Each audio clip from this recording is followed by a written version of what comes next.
प्यारे साथियों, हिंदी में व्याकरण में समास एक ऐसा शब्द है जो हमेशा छात्रों को कंफ्यूज करता है। अच्छे अच्छे छात्र कंफ्यूज हो जाते हैं और ऐसे ही प्रश्न बार बार परीक्षाओं में आते हैं। आज हम लोग टेस्ट सीरीज का दूसरा भाग शुरू कर रहे हैं, तो इसमें हम लोग देखेंगे कि आज तक हम लोग कितने पानी में हैं। लगभग ऐसे ही प्रश्न और यही सारे प्रश्न टीजीटी, पीजीटी या टेट अथवा राज्य स्तरीय जो टेट की परीक्षाएं हैं उसमें भी और विद्यालयों की परीक्षाओं में लगभग समाज से यही प्रश्न आते हैं और ऐसे ही प्रश्न आते हैं। तो आइए आज हम लोग ऐसा ट्रिक से इस विषय को समझते हैं और अपने आप को आंकते हैं कि आपका 30 में 30 अंक पक्का हो जाएगा। तो आइए शुरू करते हैं। सबसे पहला प्रश्न है, समास का अर्थ क्या है? समास का अर्थ है, ऑप्शन है कुछ, ए कलम, बी विस्तार, सी संक्षेप और डी कमल। ऑप्शन होगा सी संक्षेप। समास का अर्थ होता है संक्षेप करना। प्रश्न 2, नीलकंठ कौन सा समास है? ए बहुव्रीहि, बी द्वंद्व, सी कर्मधारय और डी तत्पुरुष। उत्तर होगा ए बहुव्रीहि। नीलकंठ है जिसका, अर्थात शिव। प्रश्न 3, राम भक्त में कौन समास है?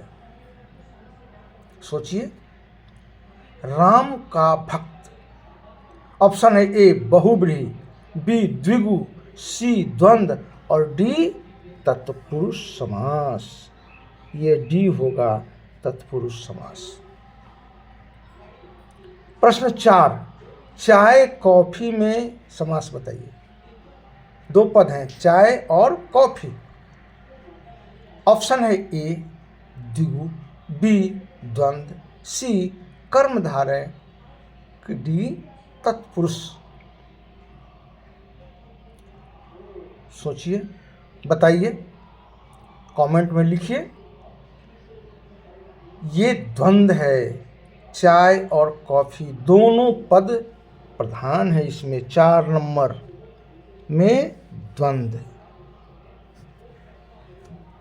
5वां प्रश्न, मान अपमान, यहां कौन सा समास होगा? एकदम सेम बात है, वही द्वंद्व समास। ए ऑप्शन है।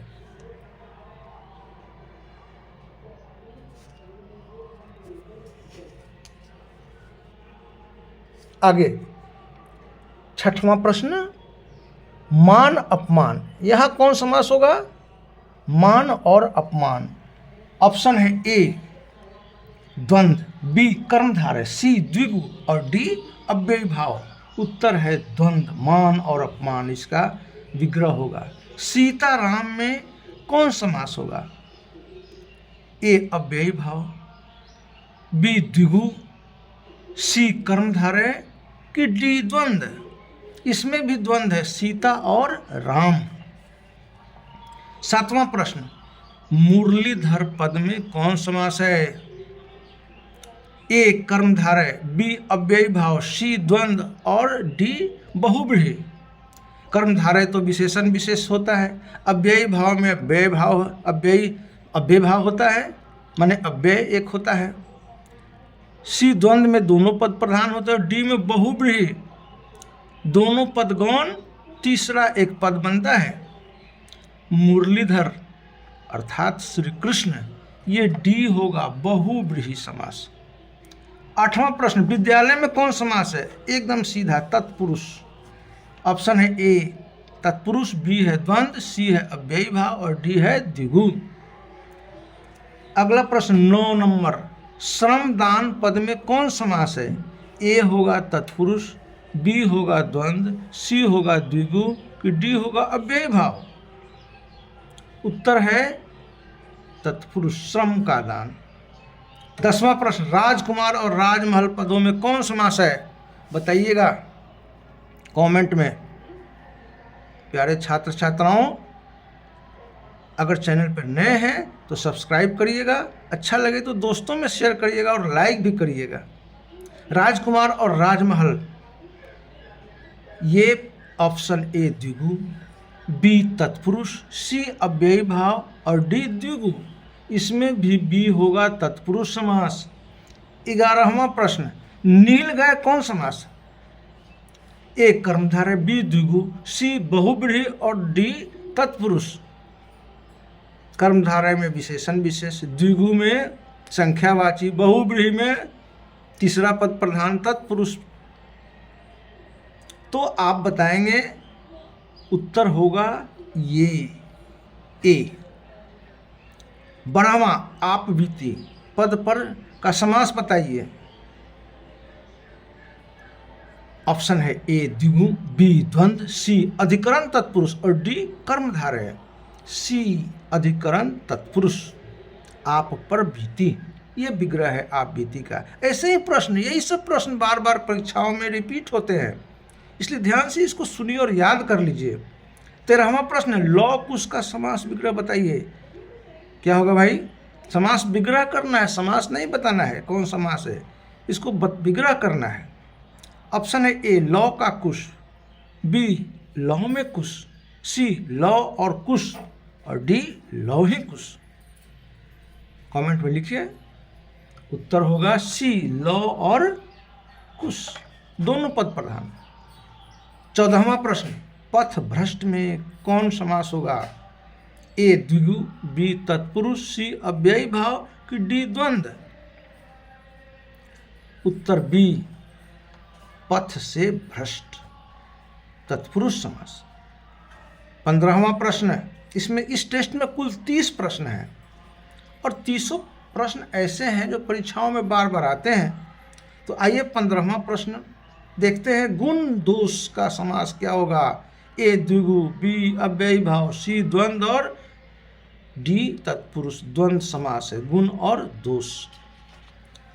इसके बाद अगला 16वां प्रश्न, निडर समास बताइए। निडर शब्द में कौन समास है भाई? ए अव्ययी भाव, बी द्विगु, सी तत्पुरुष और डी द्वंद्व। अव्ययी भाव, बिना डर के।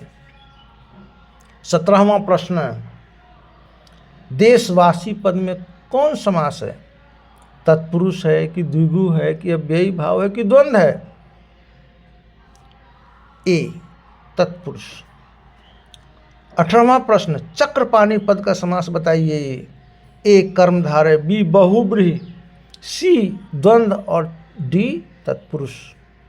चक्रपाणी, चक्र है में है पानी जिसके, पानी में है चक्र जिसके, बहुव्रीहि। तीसरा पद बन रहा है, विष्णु का नाम है चक्रपाणी। 19वां, देशवासी। देशवासी शब्द में कौन सा समास है? अव्ययी भाव, कर्मधारय, द्विगु की तत्पुरुष, डी नंबर तत्पुरुष। प्रश्न संख्या 20, गजानन पद में कौन समास है बताइए। गजानन में प्रयुक्त समास को बताएंगे आप। ए ऑप्शन है द्वंद्व, बी ऑप्शन है कर्मधारय, सी ऑप्शन है बहुव्रीहि और डी ऑप्शन है कर्मधारय। अब आप बताएं। बहुव्रीहि, सी ऑप्शन है। तीसरा पद प्रधान है, गजानन गणेश को कहते हैं। 21वां प्रश्न, ऊंच नीच का समास बहुत आसान है, बताइए। ऊंच और नीच पद का समास बहुत आसान है। ए अव्ययी भाव, बी द्वंद्व, सी तत्पुरुष और डी द्विगु। उत्तर होगा बी द्वंद्व। 22वां प्रश्न, स्वर्ण कमल में कौन समास है? ए द्विगु, बी द्विगु, सी तत्पुरुष और डी कर्मधारय। डी कर्मधारय होगा विशेषण विशेष से। 23वां प्रश्न, बैलगाड़ी कौन समास है?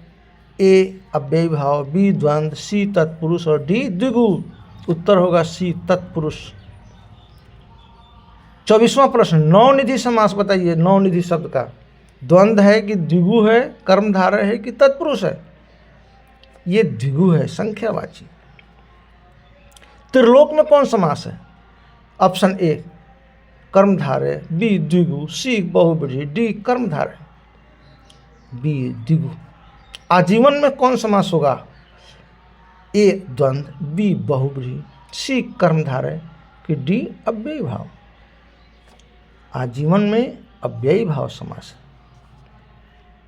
वीडियो अच्छा लग रहा है तो लाइक करिएगा। 27वां, कलम दवात पद में कौन समास है? ए द्वंद्व, बी द्विगु, सी कर्मधारय कि डी अव्ययी भाव। उत्तर है ए द्वंद्व।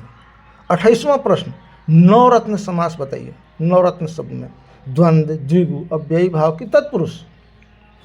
बी द्विगु, संख्यावाची। प्रति व्यक्ति में कौन समास है? द्वंद्व है, द्विगु है, अव्ययी भाव है कि तत्पुरुष है? ये अव्ययी भाव है। और आखिरी प्रश्न 30 नंबर का, कृष्ण सर्प का समास बताओ। बराबर परीक्षाओं में आता है यह शब्द।